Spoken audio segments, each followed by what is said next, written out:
भाइयों, आज की वीडियो में बात करेंगे टॉप बोरर की सुंडी को रोकने के लिए सबसे बेहतर दवा हमारे पास कौन सी है।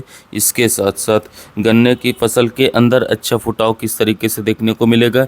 अगर हमारे खेत के अंदर टॉप बोरर की सुंडी लग चुकी है, सफ़ेद मक्खी का अटैक हो चुका है, तो हमारे गन्ने के अंदर जो फुटाव है वो काफ़ी कम हो जाता है। क्योंकि गन्ने के अंदर जब रोग लग जाएगा, कीट लग जाएगा, तो गन्ना अच्छी तरीके से ना ग्रोथ करता है, ना अच्छी तरीके से फुटाव करता है।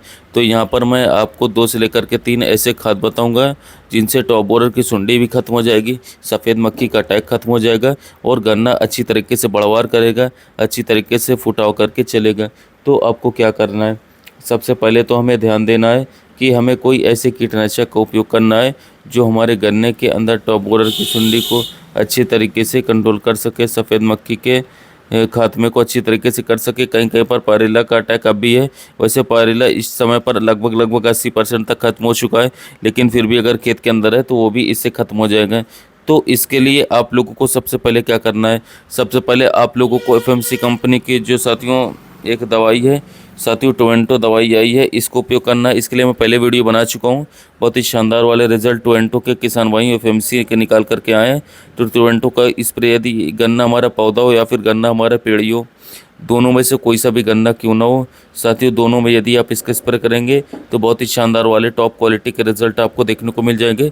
टॉप बोरर की सुंडी भी खत्म हो जाएगी, सफ़ेद मक्खी का अटैक खत्म हो जाएगा, पायरिल्ला का अटैक खत्म हो जाएगा और हमारी जो फसल है वो अच्छी तरीके से ग्रोथ और बढ़वार करके चलेगी। अब इसके साथ में हमें और क्या डालना है, तो ये तो आप कर लीजिए स्प्रे के रूप में, यानी कि टोवेंटो का यदि आप स्प्रे करते हैं तो शानदार रिजल्ट आपको देखने को मिल जाएंगे। अब एक खाद आपको नीचे डालना है जिससे कि गन्ना अच्छी तरीके से फुटाव करके चल सके। देखिए, फुटाव के लिए बहुत ढेर सारी दवाएं नहीं है कि कुछ भी हम डाल सकते हैं। फुटाव में सबसे अच्छे जो रिज़ल्ट हमें निकाल करके देता है, जैसे कि ह्यूमिक एसिड हो गया, तो ह्यूमिक एसिड का उपयोग करते हैं तो जड़ों का विकास करेगा, यहाँ से कल्ले अच्छी तरीके से बन के आते हैं। दूसरा सल्फ़र है साथियों, सल्फ़र का आप उपयोग करते हैं तो मिट्टी उपजाऊ बन जाती है, बुरबुरी हो जाती है, तो सल्फ़र से भी कल्ले अच्छी तरीके से बन करके आते हैं।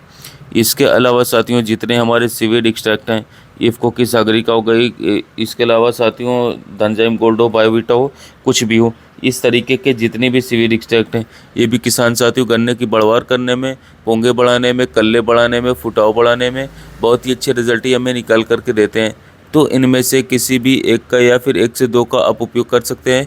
साथ ही साथ में आपको यूरिया का उपयोग करना है जिससे गन्ना अच्छी तरीके से उठाव लेकर के चल सके। किसकी कितनी मात्रा लेनी है ये भी मैं आपको बता देता हूँ। देखो, यूरिया की जो मात्रा है वो 40 से 45 किलोग्राम, इससे ऊपर यूरिया की मात्रा नहीं लेनी है, बिल्कुल सफिशिएंट डोज है। इससे ऊपर यदि हम डोज लेते हैं तो कोई भी बेनिफिट हमें देखने को नहीं मिलता है। तो 40 से 45 किलोग्राम हमें लेना है यूरिया।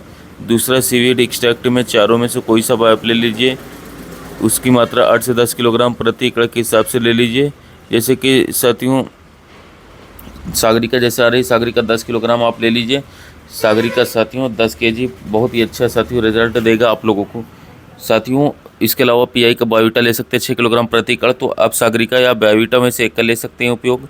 और यदि ये दोनों नहीं मिल रहा है तो आप धनजाइम गोल्ड साथियों आप धानुका का ले सकते हैं, ये भी अच्छा रिजल्ट आप लोगों को निकाल करके देगा। तो साथियों इसे आप ले सकते हैं।